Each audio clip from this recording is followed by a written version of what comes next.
Uso de la palabra el diputado José Luis Figueroa Rangel con tema de prerrogativas hasta por 10 minutos.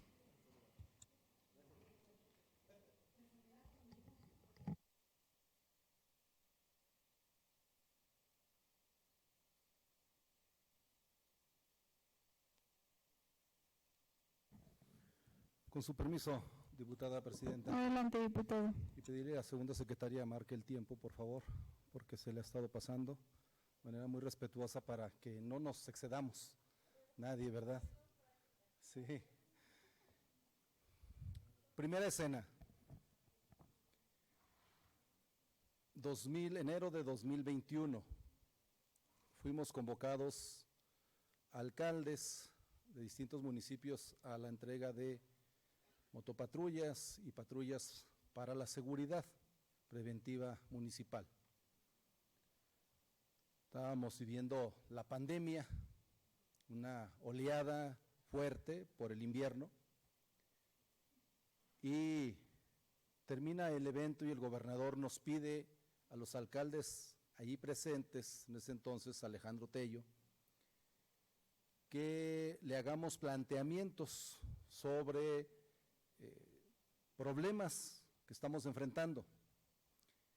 Un servidor le dio a conocer que habíamos invertido por medio de una empresa la ampliación de 2 panteones fundamentales, el de la cabecera municipal, que ya no tenía capacidad, y el de la comunidad de Lobo, por un orden de 2 millones de pesos, y que pues andábamos sin eventos de ferias, y el 2020 pues había habido pocas posibilidades de solidaridad financiera entre el Estado y el municipio.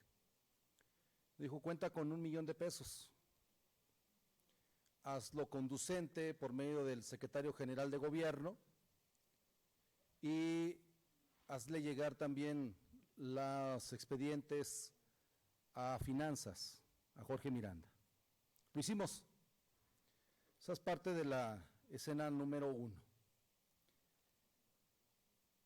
Voy a ir metiendo algunos elementos que tiene que ver con lo que nos preocupa hoy a todos Zacatecas, que es qué pasa en la Secretaría de Finanzas, qué pasa en el término del gobierno de Alejandro Tello, el inicio de David Monreal. El exgobernador Alejandro Tello tomó protesta a Ricardo Olivares Sánchez como nuevo secretario de Finanzas el 5 de marzo de 2021. El nuevo funcionario entraba en sustitución de Jorge Miranda Castro, a quien el mandatario estatal lo reconoció por ser profesional y un espíritu amplio de servicio. A darle la bienvenida el exmandatario de Zacatecas, en su discurso encomendó al nuevo funcionario y a su equipo de trabajo continuar y reforzar las estrategias que encabezó Jorge Miranda Castro al frente de la dependencia durante 4 años y medio a favor de la ciudadanía y de su gobierno. El exgobernador Alejandro Tello en su discurso también reconoció a Jorge Miranda y a todos sus colaboradores de la CEFIN por su profesionalismo, espíritu de servicio, honestidad y responsabilidad en el manejo adecuado de los recursos públicos que, según él, abonó a lograr resultados positivos en la administración que encabezaba. Incluso fue más allá. Destacó que Zacatecas era la tercera entidad del país mejor calificada, lo que se debía, fíjense, nada más a la extraordinaria coordinación de esfuerzos entre gobierno, tesoreros y la auditoría del Estado, pero sobre todo al manejo responsable de las finanzas públicas. Ahora se comprueba que todo esto solo era palabrería, que era totalmente falso. Esto significa que desde mediados de marzo del presente año, el nuevo secretario de Finanzas conoció la situación financiera del gobierno del Estado, es decir, supo si estaba en números negros o números rojos y por tanto si no había por qué preocuparse o todo lo contrario, pero fue omiso, quizá por órdenes del exgobernador, pero por ética, por honradez y honestidad debió haber dado a conocer la grave situación financiera en que el exgobernador Tello tenía las arcas públicas. Nos acercamos, segunda escena, a darle seguimiento ante el cambio de secretario de Finanzas, renovando los CFDI, recordándole al secretario general de gobierno que hiciera lo conducente, y me informa Ricardo Olivares que estaba enfrentando un boquete de 1,000 millones de pesos que dejaba Jorge Miranda. 1,000 millones de pesos. Y que tenía la orden de que todo lo que oliera a gestión de Jorge Miranda no pasaba. Eso fue lo segundo a lo que enfrenté. Bueno. Y entonces, ese boquete de 1,000 millones de pesos, ¿por qué no fue explicado en su momento? Y ahora enfrentamos la opacidad, esa falta de ética para poder haber hecho en la entrega-recepción un señalamiento específico de cuánto, a partir de cerrar las arcas estatales a todo tipo de solidaridad, de convenios y medidas de austeridad, cuánto se resolvió del boquete de 1,000 millones de pesos. Marco este antecedente porque es importante que no vayamos a perderlo de vista. Incluso lo más correcto debió haber renunciado, pero no. Optó por la complicidad y nunca dio a conocer que el gobierno estatal no tenía ni para pagar las nóminas tanto de los trabajadores en activo como de los pensionados, es decir, que solo alcanzaba para pagar hasta el mes de agosto, cuando terminaba la administración de Tello Cristerna. Con estos antecedentes resulta algo verdaderamente preocupante que el 13 de septiembre de 2021 el gobernador David Monreal, al nombrar a parte de su gabinete, según él, para tener un equipo eficiente que cumpla con el trabajo ordenado y las metas trazadas en esta administración, ratifica a Ricardo Olivares Sánchez como titular de la Secretaría de Finanzas, es decir, para que formara parte del gobierno de la Cuarta Transformación durante el periodo 2021-2027.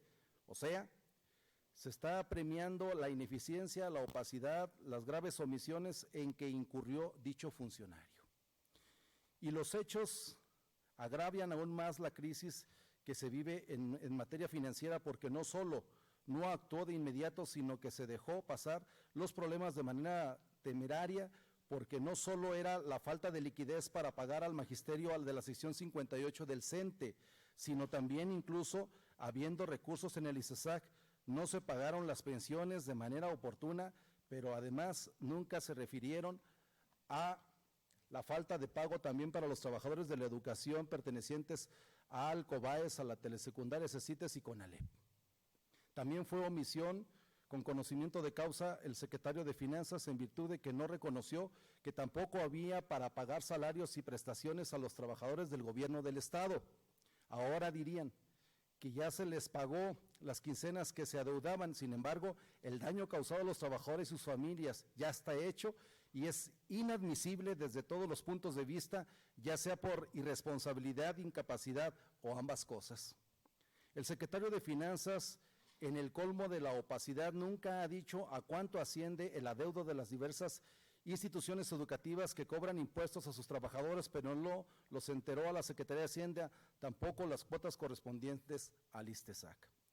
Los que saben de esto, no sé cómo lo califiquen, si es fraude, evasión o elusión, sea cual sea, es un delito. Por último, para finalizar, ¿con qué autoridad moral se va a solicitar el recurso que se necesita para pagarle a los maestros y a los miles de trabajadores más, si los responsables de estos delitos están en el equipo de la mentada gobernanza? Y aquí quiero manejar un concepto: gobernabilidad, capacidad del gobierno para procesar demandas de la sociedad y darle respuesta oportuna. Gobernanza, la necesaria complementariedad que requiere la capacidad gubernativa mediante la acción y participación activa y horizontal de otros sectores políticos.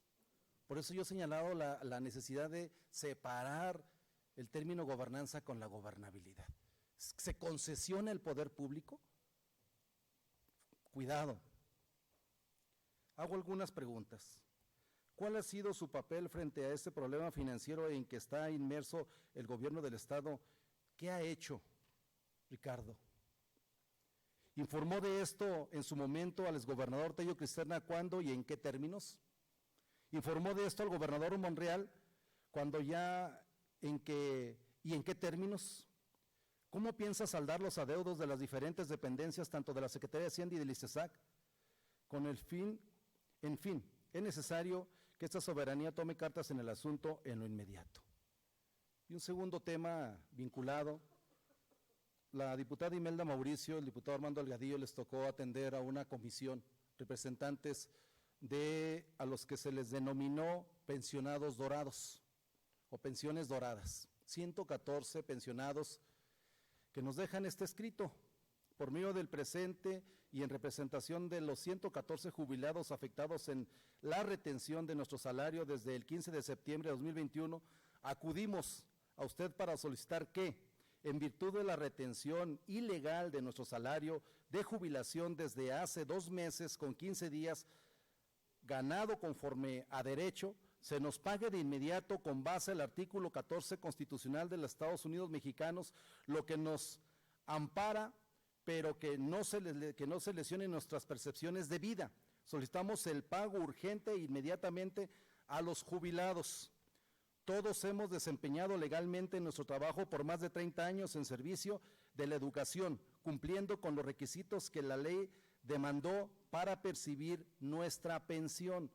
Y aquí nos hacen una exhibición de distintos documentos que amparan la legalidad del monto.